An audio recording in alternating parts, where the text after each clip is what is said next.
একটা পুরো দেশ তো পুরো খাপছাড়া অবস্থা, কারণ পুরো জাতীয় রাষ্ট্র তো ছিল না।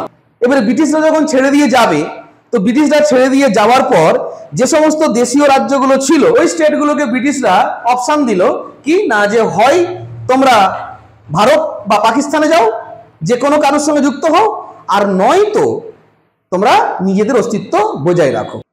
এবারে যেই সমস্ত যেগুলো ছোট ছোট রাজ্য তারা দেখলো যে ভারতের সঙ্গেই যাই, ওকে, আর যেগুলো খুব বড় তারা অনেকে বললো পাকিস্তানের সাথে যাই, আবার আবার অনেকে বললো কি না আমরা পাকিস্তানের সঙ্গে যাবো না, ভারতের সঙ্গেও যাবো না।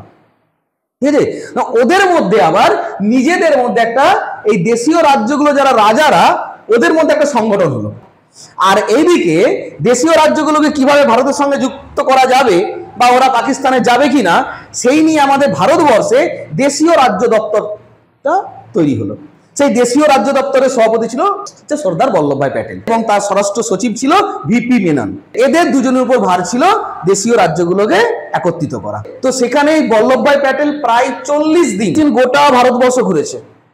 গোটা ভারতবর্ষ ঘুরে দেশীয় রাজ্যগুলোকে সব বুঝিয়েছে যে কেন তোমরা ভারতের সঙ্গে যুক্ত হলে তোমাদের কি কি সুবিধা হবে। এই ক্ষুদ্র ক্ষুদ্র এরকম টুকটুক ছোট ছোট প্রায় 550 থেকে 600 খানা দেশীয় রাজ্য ছিল।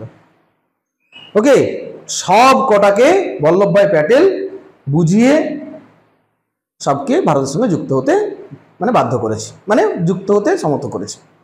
যুক্ত হলো কিছু কিছু, কিন্তু সব থেকে যে 3টে জায়গা প্রবলেম করলো তারা হচ্ছে জুনাগড়, হায়দ্রাবাদ আর কাশ্মীর। ঠিক আছে, 3টে রাজ্য, 3টে দেশীয় রাজ্য এরা বেঁকে বসলো।